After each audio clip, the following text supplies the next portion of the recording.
اجر نے سب کو تو قائل کر لیا، لیکن تبریز اٹھ کر آگے آئے۔ اسے اس نکاح سے شدید اعتراض تھا۔ اچھا، تم اپنے بھائی کے قاتل کے ساتھ اپنا رشتہ سموتھ اور نارمل کرو گی؟ عقل کے گھاس چرنے گئی ہے تم سب کی۔ تبریز کے تیور اور لہجہ کسی کو پسند نہ آیا، اور وہ اس کی بیوی ایک طرف تھے، باقی ایک طرف، جبکہ اجر نے بابا کی طرف یوں دیکھا جیسے کہہ رہی ہو آپ ان کا منہ بند کریں گے یا میں خود کروں۔ عمار کو باسل نے نہیں مارا، اور یہ بات اجر جانتی ہے، اسے ہر چیز بد ثبوت معلوم ہے۔ تمہارا سب جاننا ضروری نہیں تبریز۔ رحمان سیال نے بھی اس سرد گفتگو میں حصہ لیا، جبکہ تبریز پھنکارتا ہوا پیچو تاب ہی کھاتا رہ گیا۔ اجر نے بابا کی طرف شکر گزاری سے دیکھا، پر وہ کسی نرمی کے موڈ میں نہ تھے۔ اور اجر، اس نکاح کے لیے میری شرط ہے کہ باسل آج ہی تمہیں رخصت کر کے لے جائے، بس اسی صورت میرے دل کو چین ملے گا۔ اجر جسے امید تھی بابا اس کی طرف ہے، ایسی ڈیمانڈ سنے مانو چراغوں میں روشنی نہ رہی۔ بالکل ٹھیک، ہم بارش کا ہیرا سے نکاح کرواتے ہیں اور باسل تمہیں رخصت کروائے اس کے بدلے۔ بہت جھیل لیا ہم نے تمہیں، اب نکلو شاباش، اپنے سیاں کا سر کھاؤ، اور رشتہ ساتھ رہ کر سموتھ اور نارمل ہوگا۔ دو الگ سرحدوں پر بیٹھے رہے تو دشمنی کبھی ختم نہ ہوگی۔ ماہا بھی دل کھول کر بولی، جبکہ اجر کو تھوڑا سا رونا تو آیا، لیکن ابھی اس کے پاس ٹائم نہ تھا۔ ماما، آپ یہ جا کر پاک انڈیا والوں کو کیوں نہیں بتاتی؟ ہاں بیچارے سرحدوں پر بیٹھے بیٹھے خود ہی دشمنی ختم ہونے کی آس میں ہیں۔ رونا تو نہیں، ٹھک سے جواب دینا ضرور یاد تھا اسے۔ ماہا بھی منہ بسوٹ گئی، جبکہ رحمان صاحب کی یہی ڈیمانڈ تھی۔ ماہل نے جتنا رلایا تھا وہ بھی شرطوں والی مخلوق بن گئے تھے، جبکہ اجر دینے چلی تھی ہیرا اور بارس کو خوشی، اپنی جان کے لالے پڑ گئے۔ جبکہ بارس سر ہاتھوں میں گرا کر بیٹھ گیا، کیونکہ دور دور تک اسے نہ منگنی نظر آ رہی تھی نہ نکاح۔ الٹا ہیرا نے ہر جگہ سے بلاک کیا، اس کا صدمہ الگ۔ رملہ بھی اپنے اماں ابا سے دور دور ہی آنکھ بچائے ہو رہی تھی کہ پٹ نہ جائے، تبھی بارس کے ساتھ بیٹھی تاکہ اس کی دل جوئی کرے۔ جاؤ ان سب کو ہماری ڈیمانڈ بتا کر آؤ۔ اجر نے بابا کے چہرے کی طرف دیکھا، روٹھے اور برہم تھے، پھر ماما کو جو منہ بھیرے خفا تھی، پھر چچا چاچی کو جو منہ ہی منہ میں شاید اجر کو گالیاں دے رہے تھے، نہ بھی دے رہے ہوتے اجر کو یہی محسوس ہو رہا تھا۔ میں قاصد ہوں آپ سب کی کیا؟ اے ایس پی اجر سیال کی گھر میں یہ ویلیو ہے؟ کوئی تو روب میں آئے یار۔ یہ تو وہی حساب تھا گھر کی مرغی دال برابر۔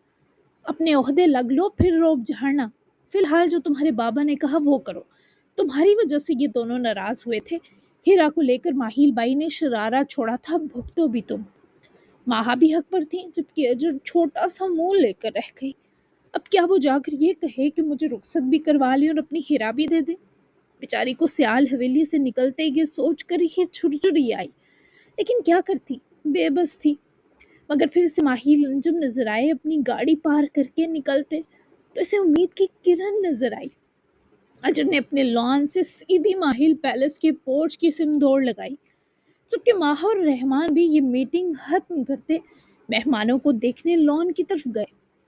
اپنی طرف دوڑ کر آتی اور رکتی اجر کو دیکھے ماہیل نے آئی برو اچکا کر برہم نظروں سے اجر کو دیکھا۔ اس کا یوں پہلی بار اچھے سے تیار ہونا انہوں نے بھی محسوس کیا، اور ایک غسیل نظر سجاوٹ پر بھی ڈالی۔ ماہیل انکل ادھر آئے، میری بات سنیں۔ باسل آ گیا ہے واپس، اور یہ منگنی والا میرا، بارس اور رملہ کا پلان تھا۔ اجر نے بنا سانس لیتے ایک ہی بار سب اگلا، جبکہ ماہیل کے چہرے پر ایک رنگ آیا ایک گیا۔ وہ گھر آ گیا ہے کب؟ ماہیل کے چہرے پر مانو تڑپ سی جاگی، جبکہ اجر نے جب باقی سب کہا اور بتایا، ماہیل نے ایک خون آشام نگاہ اجر پر ڈالی۔ تمہیں رخصت کروا لوں تاکہ پھر سے کسی کو میرے بیٹے کی سپاری دے آؤ۔ بارس اور ہیرا کے نکاح پر مجھے کوئی اعتراض نہیں، لیکن فی الحال تم میرے بیٹے سے دور رہنا۔ ماہیل کے ابھی تک کڑوے لہجے کی اجر کو امید تھی تو اسے زیادہ دکھ نہ ہوا، لیکن وہ اپنے طریقے سے سامنے والے کو احساس جرم میں ڈالنے کی اہلیت رکھتی تھی۔ آپ جانتے تھے باسل زندہ ہے، پھر بھی بابا کو اپنی نفرت اور چپکی مار دی، حالانکہ وہ بتا چکے ہیں کہ بہت بے بس تھے ماہیل انکل۔ میں اس کی قاتل بھی نہیں، پھر مجھ سے نفرت کیوں؟ میں نے جس سٹیٹ آف مائنڈ میں اسے تب مارنے کا کہا تھا وہ نارمل حالت نہ تھی میری، نفرت میں دھت تھی، اور غلطیاں انسانوں سے ہی ہوتی ہیں۔ پھر بھی آپ مجھے بھلے رخصت نہ کروائیں، مجھے کوئی دکھ نہ ہوگا، لیکن آپ پلیز میرے بابا سے نفرت کرنی بند کریں۔ یہ مت بھولے ماہیل انکل کہ وہ درندے مافیا کے لوگ باسل کو بھی اسی عمر میں مار چکے ہوتے۔ اس نے اتنی اذیت سہی تبھی وہ آج ہمارے ساتھ ہے۔ زندگی کس کی آسان ہوتی ہے؟ آسان کرنی پڑتی ہے۔ میرے بابا اور میں ہمیشہ مجرم رہیں گے، ہمیں اس سے انکار نہیں، لیکن یہ سب ختم ہو جانا سب کی تکلیف ہے۔ باقی فیصلہ آپ پر ہے۔ ہم 1 گھنٹے تک آئیں گے، اگر آپ کو ہماری اور اپنی عزت ایک لگتی ہے تو یہ نکاح بھی ہونے دیں گے، اور اجر سیال کی رخصتی بھی۔ آپ کے بیٹے کو کبھی سوئی جتنی تکلیف بھی نہیں ہوگی اب مجھ سے، آئی پرومس۔ وہ ماہیل سیال کو چپ لگا کر وہیں سے واپس چلی گئی، جبکہ ماہیل کا دل تو کب سے پگھلا ہوا تھا۔ بس ایک سخت خول تھا جو باسل کے زندہ ہونے کے راز کو چھپانے کے چکر میں وہ خود پر چڑھا بیٹھے تھے۔ وہ چلی گئی، بارس کو پوری تسلی دی کہ سب اچھا ہوگا، جبکہ ماہیل بھی وہاں سے سیدھے ماہیل پیلس کے اندر بڑھے۔ وہاں سب ہیرا کو گھیرے بیٹھے تھے، جو غبارے سا منہ پھلا کر بتا رہی تھی کہ اس نے بارس کا نمبر بلاک کر دیا ہے۔ ماہیل کی نظریں باسل سے ملی تو جیسے دل کے نہا خانوں میں گردش کرتے اضطراب کو اس بچے کے دیدار نے نگل لیا۔ اور ہاں، ایمن، مصطفیٰ، باسل سب ہیرا کی طرف متوجہ تھے، پر اب باقی سب تھے سوائے باسل کے، جو اٹھ کر بابا کی کھلی بازوؤں میں جا کر بس گیا۔ ماہیل نے اپنے محبوب بچے کی خوشبو میں سانس بھرتے اسے سینے سے بھینچ ہی تو ڈالا۔ دل کے انگ انگ کو قرار ملنا کسے کہتے ہیں، یہ گلے لگنا اس کی سانس لیتی مثال تھا۔ میری جان، میرا بچہ، ٹھیک ہو تم؟ وہ روبرو ہوئے تو ان کی آنکھوں میں پہروں اس کی جدائی میں تڑپنے کا درد ہلکور رہا تھا، اور یہ ایک طرفہ کہاں تھا، 2 طرفہ تھا، شدید تر۔ جی بابا، بہت اچھا ہوں، آپ ٹھیک ہیں؟ وہ بھی جانے کیا پوچھنا چاہ رہا تھا، جبکہ ابھی اس پر بات کرتے تو لمبی ہوتی، تبھی پہلے اپنے اداس تیسرے بچے کی طرف دھیان مبذول کیا۔ ہیرا اب تک اداس تھی، چہرہ چوہی جتنا ہو گیا تھا۔ سب کو پیچھے ہٹنے کا کہے، وہ خود ہیرا کے ساتھ بیٹھے تو سب سے زیادہ ناراض ہی بابا سے تھی۔ مجھے آپ کی ایموشنل سپیچ نہیں سننی بابا۔ ہیرا کا یوں سرد لہجہ حق تھا۔ انہوں نے ہیرا کی بارس کے معاملے میں ہوتی تکلیف چپ چاپ دیکھی تھی۔ کس نے کہا میں سپیچ کرنے لگا ہوں؟ بتاؤ ذرا، سب میں شکل سے سپیچو لگتا ہوں؟ حد ہو گئی۔ وہ دانستہ شرارت پر اترتے سب کی طرف دیکھتے سفارش دلوانے لگے، اور باسل تو مصطفیٰ کے ساتھ بزی تھا، پھر بھی توجہ اس کی بابا اور ہیرا پر ہی تھی، جبکہ ارحان ایمن کے ساتھ بیٹھا تھا۔ لڑائی آپ کی اور رحمان انکل کی تھی، غصہ آپ سب نے مجھ پر نکالا اور بارس پر۔ آپ کا انساتواں جو چہرہ دیکھا، اس سے مجھے بابا لفظ سے خوف آنے لگا ہے۔ کیا سب کچھ آپ کے لیے آپ کے دونوں بیٹے ہیں؟ میں کچھ نہیں، مجھے کچرے کے ڈھیر سے اٹھایا تھا۔ پہلے لگتا تھا ارحان بھائی بھی سوتیلے ہیں، پر ان کے اور باسل بھائی کے لیے آپ کو تڑپتے دیکھا، اتنے ماں تو کنفرم ہو گیا کہ کچرے کے ڈھیر سے بس مجھے اٹھایا تھا۔ وہ بولتے بولتے کب رونے لگی کہ سب کے دل لمحہ بھر شل ہوئے۔ ایمن نے فوراً سے ہیرا کا ہاتھ اپنے ہاتھ میں لیا۔ تمہاری تکلیف پر تڑپتے ان کو بس میں نے دیکھا ہے، اور کچرے پر کب سے ہیرے جوہرات ملنے لگے، نکمی؟ تمہیں میں نے پیدا کیا ہے، سمجھی تم؟ میں کچرے کا ڈھیر ہوں؟ ایمن الٹا ہیرا بیچاری کو روٹنا بلائے خود روٹ گئی، جبکہ ہیرا نے سر پکڑ لیا۔ او مما، قسم سے میں نے آپ کو نہیں کہا۔ یار، آپ اپنا ایموشنل سیشن لے آئیں بیچ میں، مجھے بابا سے شکایت کرنی تھی۔ ہیرا کے منہ بسوڑنے پر ارحان، باسل اور ماہیل خود مسکرائے کہ کسی بہانے ہیرا کچھ بولی تو ہے۔ ایمن بیگم، بیٹی کے نکاح اور بہو کو رخصت کروانے کی تیاری کرو۔ تم کیا شروع ہو رہی ہو بچوں کے ساتھ بچی بننے؟ ماہیل صاحب نے بھی لگے ہاتھوں سب کے سروں پر بم پھوڑا۔ سب نے شدر نگاہوں سے ماہیل صاحب کو دیکھا۔ واٹ؟ رخصتی؟ سب کے منہ سے بیک وقت نکلا۔ ایمن مصطفیٰ بھی رخصتی کے بجائے ساتھ ہی باواز بلند رسی بولا۔ آخر خیرت کا جو مقام تھا۔ اور پھر جب ماہیل نے اجر سے ملاقات کا سب احوال بتایا تو سب کے چہرے حیرت و پریشانی سے سفید پڑے۔ باسل کا تو دل اوپر نیچے کولے کھانے لگا کہ وہ لڑکی مستقل ساتھ رہی تو بیچارے کی روح پرواز کرنے میں چند دن لگیں گے، لیکن بہرحال اب انکار کرنے کی گنجائش نہ بچی تھی۔ تیاریاں تو اب کرنی ہی تھی، مختصر ہی صحیح، جبکہ ہیرا نے قسم کھائی تھی اس مذاق کا 7 جنم تک بارس سے بدلہ لے گی، اور وہ بھی اچھا داری ناگن بن کر۔ وہ میرال کو نکاح اور رخصتی کا بتانے تو آیا تھا، مگر اسے سویا دیکھے پھر سے اس کے پاس آ کر لیٹ گیا۔ وہ سوتی ہوئی بے حد پیاری لگ رہی تھی، اور ہان نے ہاتھ بڑھا کر میرال کے بالوں کو سہلایا ہی جب وہ مندی مندی آنکھیں کھولے خود پر جھکے اور ہان کو دیکھنے لگی۔ آپ جاگ گئی؟ وہ ہاس میں لوٹے ہی گھبرائی اور ہان کو دیکھے سائڈ گردن گمائی جہاں مصطفیٰ نہ تھا۔ مصطفیٰ کہاں ہے؟ وہ نیچے تو نہیں گر گیا؟ اسے اور ہان کی قربت بھی نظر نہ آئی۔ دکھائی دیا تو مصطفیٰ کا نہ ہونا۔ ہے وہ باہر ہے ماما کے پاس۔ ہیرا اور بارس کا نکاح ہے کچھ دیر میں، اور ہم سب اجر کو رخصت کر کے لا رہے ہیں باسل کے لیے۔ دیکھیں آپ کے سونے کے بیچ کتنا کچھ ہو گیا میرال۔ میرال نے خانک بنے سر واپس تکیے پر رکھتے خود پر جھکے اور ہان کو بے یقینی سے دیکھا، کیونکہ اسے لگا وہ سچ میں خواب دیکھ رہی ہے۔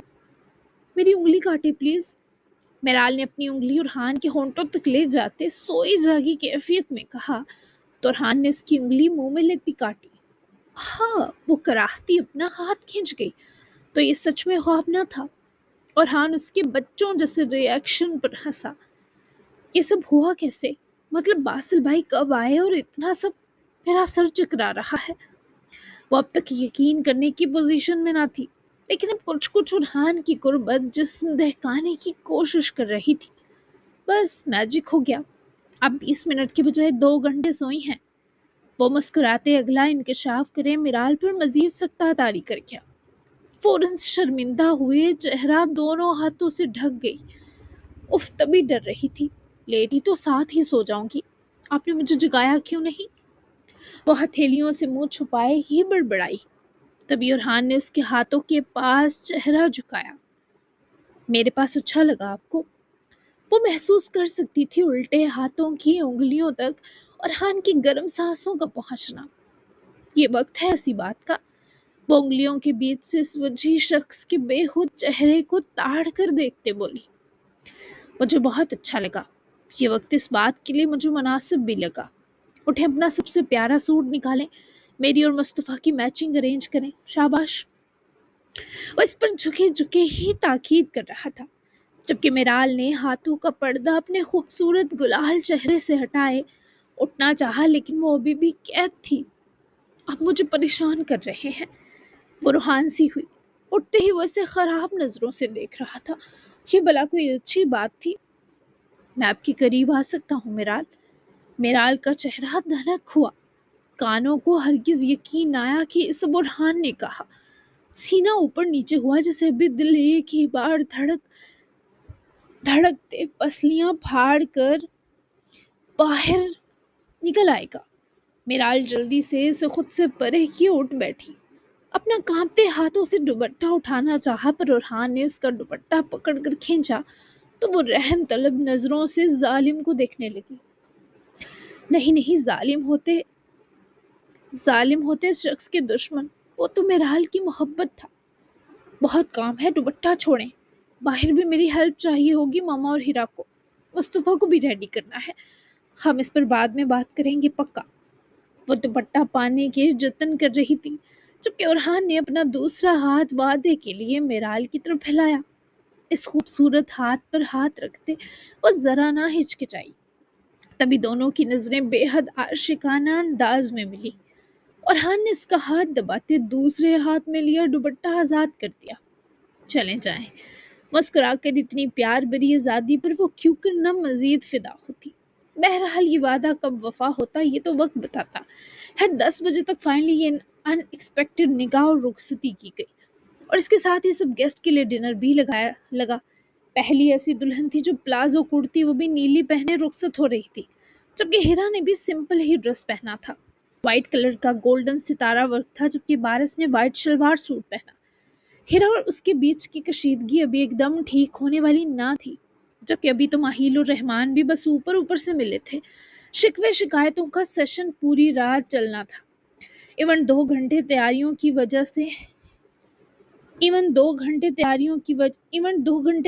وجہ سے لیٹ کرنا پڑا تھا۔ خود مہمانوں کو یہ کہا گیا کہ اچانک رخصتی کا بھی پلان بن گیا تو سب زیادہ انتظار پر برہم نہ ہوئے۔ بہرحال اپنی رخصتی پر اجر نے ایمرجنسی میں ماہا کی شادی کا جوڑا پہننے سے صاف انکار کیا۔ حالانکہ وہ بہت پیارا لہنگا تھا، مگر اجر بی بی کا یہی کہنا تھا وہ اسے کیری نہیں کر سکے گی۔ تب اس پر سب کو قائل کروایا کہ وہی نیلا دوپٹہ اوڑھ کر اچھی نیک بچی بننے کی ایکٹنگ کر لے گی۔ اب اس بے سری اولاد سے کوئی کچھ کہہ بھی نہ سکتا تھا۔ تم ماہیل پہلے سے رخصت ہو رہی ہو پر الگ کمرے میں رہو گی، سمجھ آئی؟ نکاح کے بعد ہی باسل نے اس نیلے کپڑوں والی دلہن کی بازو پکڑے دماغ میں یہ اطلاع گھسائی، پر سب کچھ اس کی مرضی سے کافی حد تک ہو گیا تو اسے اس نکچڑے کی یہ شرط بھی قبول تھی۔ سمجھ گئی حضور، انسان نیلی شرٹ پہن آتا ہے کہ چلو میچنگ ہو جائے۔ اپنے بھائی کو دیکھ لو، ود فیملی براؤن کی میچنگ میں غضب ڈھا رہے ہیں۔ وہ بھی جواباً منہ کے قریب بولی، جیسے سرگوشی کم اس میں گھسنے کی نیت زیادہ ہو۔ دلہن تمہیں بننے کا شوق تھا تو کم از کم دلہن تو لگتی، انہی کپڑوں میں رخصت ہو رہی ہو، لوگ کیا کہیں گے؟ اگر تم ریڈ پہن لیتی تو میں بھی یہاں ریڈ رومال ٹانگ لیتا بلیک شرٹ پر کہیں۔ بلیک ہر کسی کے ساتھ میچ ہوتا ہے بی بی۔ باسل نے اسے میچنگ کی کلاس دی جسے اس کی نہ سمجھ تھی نہ دلچسپی۔ تم نے ہی کہا تھا ڈھنگ کی لگ رہی ہوں تو سوچا عاشق ہو گئے ہو اس نیلی اجر پر، ایسے ہی چلا لوں۔ وہ بھی تو ڈھیٹوں کی سردار تھی، فورے ہی کندھے اچکا گئی۔ سخت ناراض ہوں تم سے، بات مت کرو مجھ سے۔ بڑی جلدی خیال آ گیا تھا جناب کو۔ اجر مسکائی اور پیار بھری نگاہ اپنے بلیک میں ہاٹنس پھیلاتے کلین شیپ باسل پر ڈالتی وہاں سے چلی گئی۔ ہیرا کا منہ غبارے سا رہا، اور بارش کی فی الحال چپ ہی اچھی تھی، ورنہ بیچارہ پٹ جاتا۔ فنکشن اینڈ ہوتے ہوتے 12 بج گئے تھے، لیکن سب خیر و عافیت سے ہو گیا تھا۔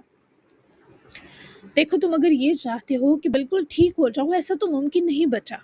میں نے ان 7-8 ماہ اپنی ہر کوشش کی ہے، سائیکو تھراپی، میڈیکیشن جو مختلف شخصی علامات کو کنٹرول کرے، جبکہ اس تھراپی میں تمہاری اصل شخصیت کو دوسری پرسنالٹی سے جوڑا بھی گیا، لیکن تم جانتے ہو نتائج کس قدر برے نکلے۔ ایک تیسری مخلوق پلے پڑ گئی۔ اب تمہارے مزید بہتر ہونے میں فیملی انوالومنٹ اور میرڈ لائف بہت بڑا کردار نبھائے گی۔ تم 90% اس عذاب سے چھٹکارا پا لو گے۔ ڈاکٹر فضیل کسی سے ویڈیو کال پر مخاطب تھے۔ سامنے کون تھا اس کا تو علم نہیں، لیکن ان کی باتوں سے اتنا تو پتہ چل رہا تھا وہ کسی DID پیشنٹ کو ہی ڈیل کر رہے ہیں۔ میرے اس مختصر ٹریٹمنٹ سے ایک چیز تو ہو گئی، تم اب دونوں شخصیات سے کنیکٹ ہو۔ مجھے لگتا ہے یہی اس کا علاج ہے کہ اب تم اپنے دونوں رخ کنٹرول کر سکتے ہو۔ تمہارے لیے نیگیٹو پرسنالٹی میں رہ کر بھی پازیٹیو سوچنا ناممکن نہیں ہوگا۔ تم اچھے بچے ہو، کوشش کرو۔ کوشش کرنے والے ناکام ہو سکتے ہیں لیکن ہار نہیں سکتے۔ ان سوچوں کو ایک طرف کرنا سیکھو جو دماغ کا ایک شخصیت سے دوسری شخصیت سے کنیکشن توڑتی ہیں۔ جیسے ماضی کے بارے بار بار سوچنا ختم کرو۔ تمہارے وجود سے کس کو تکلیف ملی اور کس کو راحت، کون تم سے پیار کرتا ہے کون نفرت، تم وہی کرو جس سے تمہارے دماغ کے بجائے دل کو سیٹسفیکشن ملے۔ تم سمجھ رہے ہو؟ فضیل نے فون سکرین پر دکھائی دیتے چہرے کو نرم نظروں میں بھرے اپنا لیکچر ذرا دیر روکا، کیونکہ سامنے والے کا چہرہ فضیل کو کچھ بیزار لگا۔ اگر تم نے خود کو نہ سنبھالا تو تمہاری نیگیٹو پرسنالٹی پازیٹیو پرسنالٹی پر حاوی ہو جائے گی۔ دونوں کا وہ کنیکشن جو DID پیشنٹس میں بہت ریئر ہوتا ہے اور تمہیں ملا ہے، کٹ جائے گا۔ اللہ نے انسان کے دماغ کو بہت مہارت سے ترتیب دیا ہے۔ اگر ہمیں ٹھیک ہنر آ جائے تو ہم اسی دماغ سے ہی دماغ کو ریپیئر کر سکتے ہیں۔ تم میرا لیکچر چپ چاپ سنتے ہو ہاں بھی کیا کرو بچہ۔ اس کی سرد چپ فضیل کو کبھی بہت اریٹیٹ کرتی تھی، لیکن یہ اس شخص کا می ٹائم تھا تو وہ سننے اور سمجھنے پر ہی فوکس کیا کرتا تھا۔ اور جب ڈاکٹر فضیل کی باتیں اس کے دماغ میں بیٹھنے کے بجائے ناچنے لگتی تو وہ بدلحاظی سے کال ڈسکنیکٹ کر دیتا۔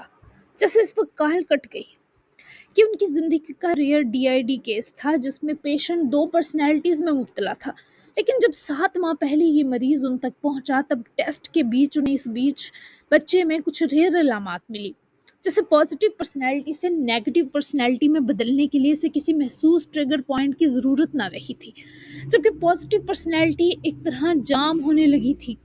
وہ بچہ اپنی ریئل پرسنالٹی میں بس ایک زندہ لاش تھا، اور جب وہ اپنی دوسری نیگیٹو پرسنالٹی میں کنورٹ ہوتا تو سابقہ والی پرسنالٹی سے دگنا اگریسو اور اینگری ورژن سامنے آتا، اور ستم یہ کہ اسے یہ بھی یاد تھا کہ وہ کسی اور شخصیت میں بدل گیا، مگر جو کچھ کر رہا ہے اس پر کنٹرول کھو چکا ہے۔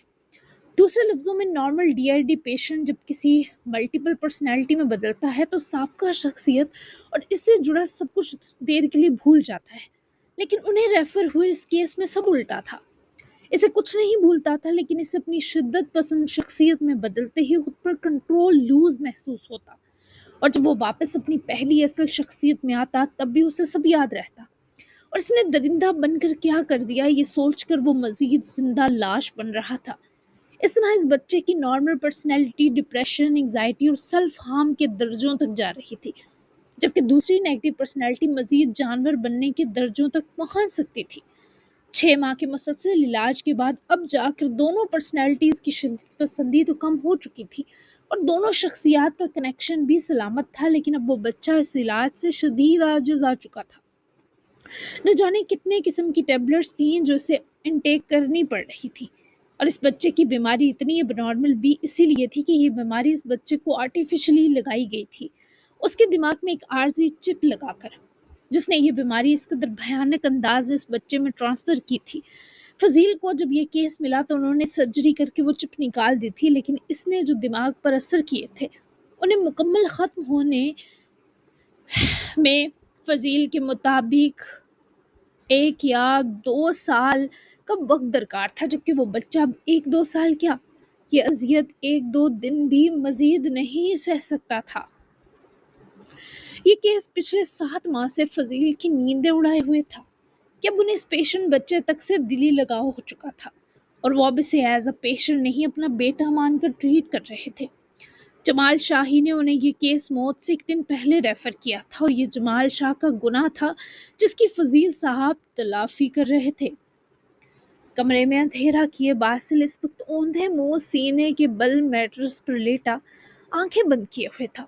اجر اس کے گھر رخصت ہو کر آ چکی تھی، پر ابھی اسے باسل کے کمرے میں آنے کی پرمیشن نہ ملی، کیونکہ باسل ابھی اسے اپنے کمرے میں ہضم کرنے کی پوزیشن میں نہ تھا۔ اس کا فون کچھ فاصلے پر ہی پڑا تھا، الٹا پڑا تھا، پھر بھی لائٹ آن تھی۔ اجر نے ارد گرد سے بہت ڈھونڈا تھا، مگر وہ اچانک سب کے بیچ سے غائب ہو گیا تھا۔ ماہیل اور رحمان اپنی بیچ کی سرد مہری کم کرنے لان میں ہی بیٹھے تھے، جبکہ ہیرا اس سب تماشے کے بعد غصہ بھی اور صدمے میں بھی تبھی کسی کو منہ لگانے کا اس کا موڈ نہ تھا، تو کمرے میں آ کر بند ہو گئی تھی۔ بارس پیچھے بھی آیا پر اس نے روم نہ کھولا تھا، جبکہ سیال حویلی میں باسل کو نہ پائے اجر بھی ماہیل پیلس یعنی اپنے آفیشل سسرال آئی۔ اسے پتا تھا باسل اس پر بہت غصہ ہوگا، تبھی وہ اس کے غصے کو پرانا ہونے نہ دینا چاہتی تھی، اور اسے منانے کی خاطر وہ نیچے ایمن آنٹی کے ساتھ والے کمرے میں جا کر اپنا فون رکھے لپسٹک رینیو کرتی بنا چینج کیے باسل کے پاس گئی، تاکہ اسے سلجھے روپ میں دیکھ کر باسل جلد پگھل جائے۔ ابھی مجھے یہ بالکل نہیں سوچنا کہ تم ہی آتشم ہو یا نہیں، ابھی بس تم باسل ماہیل ہو جس کے نکاح میں ہوں میں۔ آج میں تمہیں ایک بار قریب سے تفصیلی دیکھوں گی باسل، تمہاری خوشبو انہیل کروں گی، تمہاری سانس سے سونگوں گی، تمہارے ہاتھ کا لمس پہچانوں گی، تاکہ کل کو وہ آتشم میرے سامنے آئے تو میں اسے کنفیوز ہو کر نہ ملوں۔ اجر کا یہ بھی ایک پلان ہی تھا۔ اس سے پہلے تک اس کے پاس آتشم اور باسل میں فرق کرنے کے لیے کوئی جذباتی ہتھیار نہ تھا، لیکن آج وہ ہر چیز محسوس کرنے والی تھی، اور اس کے لیے وہ کچھ بھی کر سکتی تھی۔ وہ سیڑھیاں چڑھتی باسل کے کمرے کی طرف بڑھی، ڈور ناپ گھماتے ہی سر اندر کیا جہاں وہ بے حد مدھم روشنی کے میٹرس پر الٹا لیٹا تھا، چہرہ تکیے میں دبا تھا۔ اجر نے سب سے پہلے تو اس کمرے میں آتے ہی ایک سوندھی سی خوشبو فیل کی اور بڑا سا سانس کھینچے اسے انہیل کیا، آنکھیں بھی موندی تاکہ یہ خوشبو اسے کبھی نہ بھول سکے۔ مطلب جب باسل میرے آس پاس ہوا تو ایسی خوشبو یا اس سے ملتی جلتی خوشبو آئے گی۔ اجر یہ تمہارا ہوم ورک ہے لڑکی، ہر چیز کو اپنے ذہین دماغ میں بٹھا لو۔ یہ خوشبو یوں ہے جیسے اس میں چند وائلڈ پھولوں کے ساتھ ساتھ تیز خوشبو والے پھول کے ایسنس کو چند قطرے ملا دیا گیا ہو۔ یہ منفرد ہے، یہ تر و تازہ ہے۔ وہ ابھی خوشبو پر ہی اٹکی تھی، ارد گرد کی خوشبو پر، اور جب یہ والا سٹیپ ہوا تو آگے بڑھی۔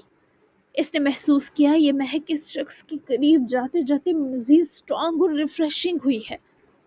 اجر کو لگا جیسے یہ خوشبو اس نے یوں پہلی بار محسوس نہیں کی۔ باسل ابھی سویا نہیں تھا، وہ جاگ رہا تھا۔ تم ناراض ہو مجھ سے؟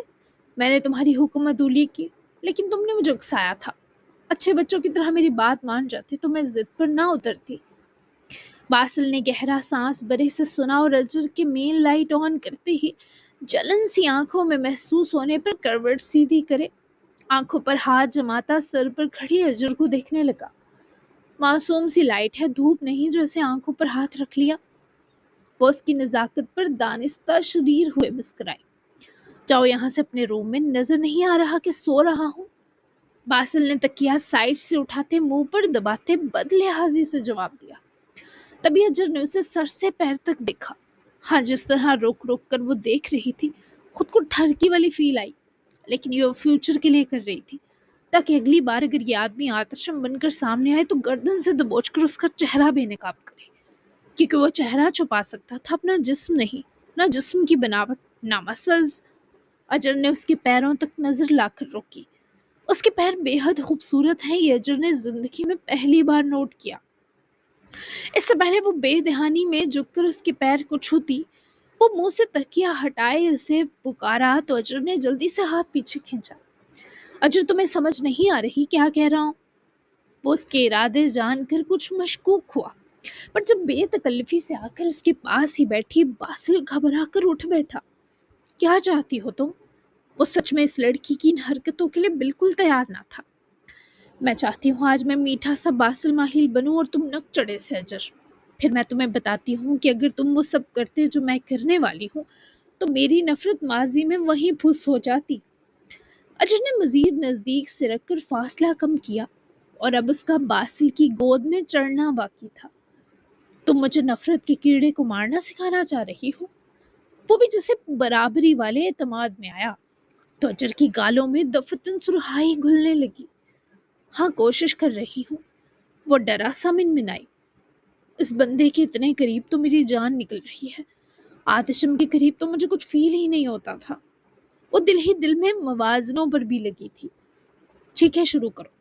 باسل نے اس کی کمر میں بازو حائل کرتے اسے اپنی طرف کھسکا کر رہی سہی دوری بھی ختم کی، جبکہ وہ یوں سپیڈ تھی جیسے لہو جم گیا ہو۔ اوکے، آنکھیں بند کرو۔ اجر نے جلدی سے اسے حکم دیا، جبکہ اسے دیکھتی رہ گئی۔ جب وہ فوری آنکھیں حکم بجا لاتے بند کر گیا، اجر نے اسے تکیے سے لگاتے ذرا بینڈ کرے پیچھے ٹیک لگوائی اور انگلی کی پوٹ سے وہ باسل کے ماتھے سے ایک نادیدہ لکیر کھینچ کر رخسار تک لائی۔ رخسار ہلکی سی کھردری ہو رہی تھی، شیوڈ سکن پر فیشل بالوں کی نیلاہٹ محسوس کی جا سکتی تھی۔ پھر اجر نے وہی انگلی کی پور اس کی جال لائن پر لا کر روکے وہ زخم کا نشان تلاشنا چاہا، پر وہاں کوئی سکار تک نہ تھا۔ وہ اس کے چہرے کے ایک ایک انچ کو انگلی کی پور سے محسوس کر رہی تھی، پھر اس کے ہونٹوں تک آئی۔ اجر نے وہی انگلی کی پور بنا دباؤ باسل کے دونوں ہونٹوں پر پھیری۔ وہ اتنے گلوئنگ اور سافٹ لپس تھے کہ ایک پل اجر کا دل چاہا ایسے اس کے بھی ہوں۔ پھر اپنی یہ نایاب سوچ جھٹک گئی کہ تم نفرت کا کیڑا مارنا سکھا رہی، یہ تم نفرت کا کیڑا مارنا نہیں سکھا رہی بلکہ نیند کا کیڑا جگانا سکھا رہی ہو۔ مجھے شدید نیند آ گئی ہے تمہارے اس اینٹی رومانٹک عمل سے۔ جب مزید یہ سستا سلیپ یوگا برداشت نہ ہوا تو باسل بند آنکھوں ہی بڑبڑایا۔ وہ جو اداس سی تھی ہونٹوں پر آتے مسکراہٹ کے لمس چھپا نہ سکی۔ کیا یہ واقعی رومانٹک نہیں تھا؟ وہ اداس ہوئی، اس کے پاس ہی ٹانگیں بینڈ کیے بیٹھی بولی۔ تو باسل نے آنکھیں کھولتے اجر کا اترا چہرہ دیکھا۔ نہ، وہ بنا لحاظ بولا، ذرا جو دل رکھ لیتا وہ ظالم۔ پھر تم بتاؤ تمہارے نزدیک رومانٹک ٹچ کیا ہے؟ وہ اتنا زیادہ دماغ لڑانے کے ہرگز موڈ میں نہ تھی۔ جذبات، محبت اور رومانس سے اجر سیال کا بھلا کیا تعلق؟ اسے پڑھائی اور دنیا جہاں کی جاسوسی کروا لو اور زبان چلوا لو۔ تمہیں کیوں جاننا ہے؟ وہ چاہتا تھا وہ ذہین تھوڑا تو دماغ یوز کرے، کیونکہ مجھے نہیں آ رہا رومانٹک ٹچ کرنا۔ وہ معصومیت کے اگلے پچھلے ریکارڈ توڑتی بولی۔ تمہیں جا کر سو جانا چاہیے، 12 بج رہے ہیں۔ وہ گہرا سانس کھینچے اس پر سے نظریں ہٹا گیا جب اجر نے اس کا چہرہ جبڑے سے بہت ہلکے سے ہولڈ کیا۔ اور اس کے چہرے کے قریب چہرہ لے گئی۔ مجھ سے ایسے بات مت کرو، مجھے پتا ہے میں نے بہت ہرٹ کیا، کہ دنوں پر محیط نہ تھا، سالوں پر تھا، لیکن اس کی ایک وجہ تھی جو تم نہیں جانتے، نہ میں بتا سکتی ہوں۔ میں نے تم سے بہت نفرت کی ہے۔ وہ اس کی بات کاٹ گیا۔ اس کے ہونٹوں پر انگوٹھے کی پور دبا کر جماتے سے چپ کروایا۔ بہت نہیں اجر، تم نے صرف نفرت کی ہے۔ وہ اپنے لہجے کو بھاری پڑنے سے روک نہ سکا۔ تم نے مجھے ذہنی اذیت دی ہے، بہت زیادہ، اتنی جو میں افورڈ نہیں کر سکتا تھا۔ اتنی ذہنی اذیت کہ اس نے گزرے کئی ماہ مجھے زندہ لاش بنا کر رکھا۔ جس کام کے لیے گیا تھا وہ میں یہاں سب کے بیچ رہ کر بھی کر سکتا تھا، لیکن میں خود سے تم سب کو بچانے کی کوشش کر رہا تھا، تبھی دور ہوا۔ تم ایک معافی مانگ کر سب کچھ پہلے جیسا کیسے امید کر سکتی ہو؟ وہ یہ سب روانی میں کہہ تو گیا، پر اجر کو لگا کسی نے اس کے سینے میں جلتی سلاح کاٹ دی ہو۔ کیا اسے پتا ہے میں نے اس کو مارنے کا کہا تھا؟ یا اللہ، اسے بھلا دیں یہ بات کہ اسی ذہنی اذیت کی بات کر رہا ہے نا، لیکن اس نے آتشم بن کر دگنی اذیت مجھے بھی تو دی۔ وہ یاد نہیں ہے ایسے کیا؟ یا پھر وہ اس نے جان بوجھ کر نہیں کیا؟ میرے خدا، میں پاگل ہو جاؤں گی۔ وہ بے حد غم زدہ تھی، جبکہ وہ منتظر تھا کہ وہ کچھ بولے۔ مجھے اپنا ہاتھ دو۔ وہ یکسر الگ جواب پر حیران ہوا۔ اجر نے اس کا ہاتھ پکڑ کر اس کی ہتھیلی اپنے چہرے سے لگاتے آنکھیں بند کی تو باسل یہی سوچ رہا تھا کہ یہ لڑکی کیسی حرکتیں کر رہی ہے۔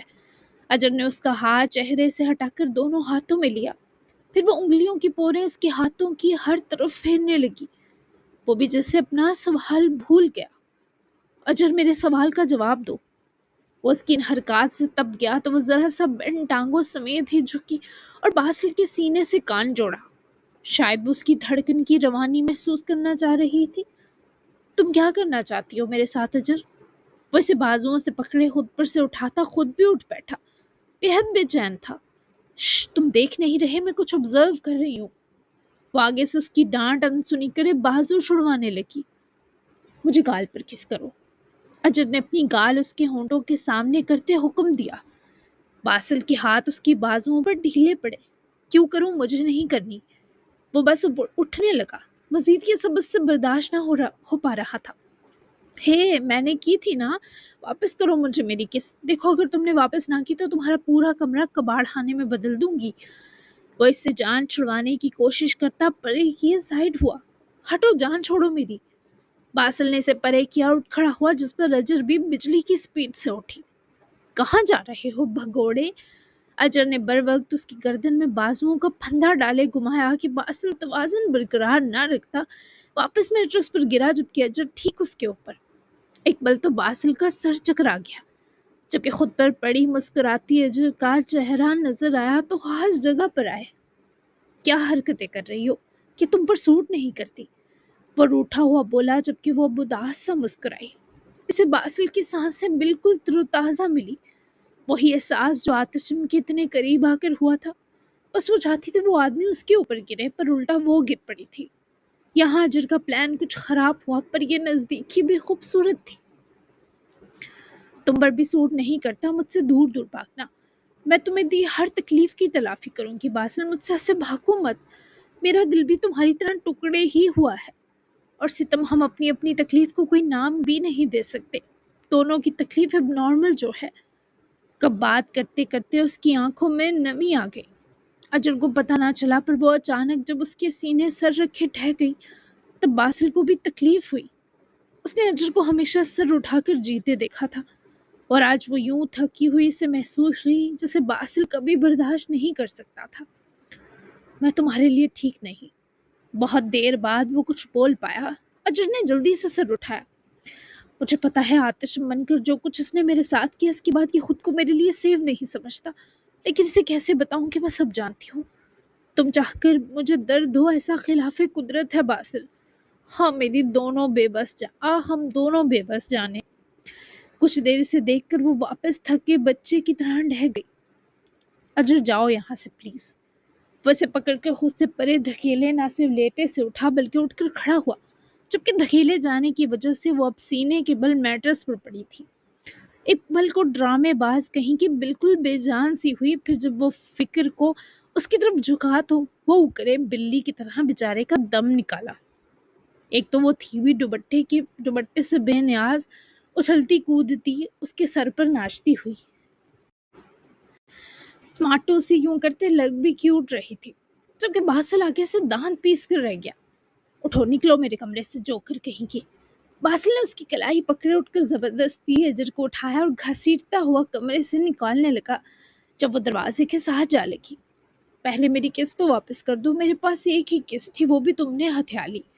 وہ روحانسی ہوئی ایکٹنگ کی دکان بنی تھی، جبکہ باسل کی چڑپ ہولے ہولے نرمی میں بدل رہی تھی۔ تمہارے پاس قسط ہونی ہی نہیں چاہیے۔ باسل نے ابھی بھی کوئی رحم نہ کیا اور بازو سے پکڑے باہر نکالنے لگا۔ وہ پھر سے اس کو روک گئی۔ اچھا پھر مجھے دیکھنے دو، کیا میرے پاس باقی ایک ہی قسط تھی؟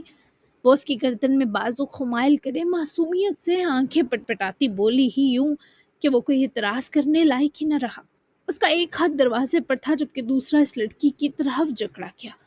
اجر نے اس بار اس کی دوسری گال پر پہلے اپنی آنکھیں فوکس کی، پھر آگے ہوتے اپنے ہونٹوں کو زور سے پریس کرتے اس کی گال چومی۔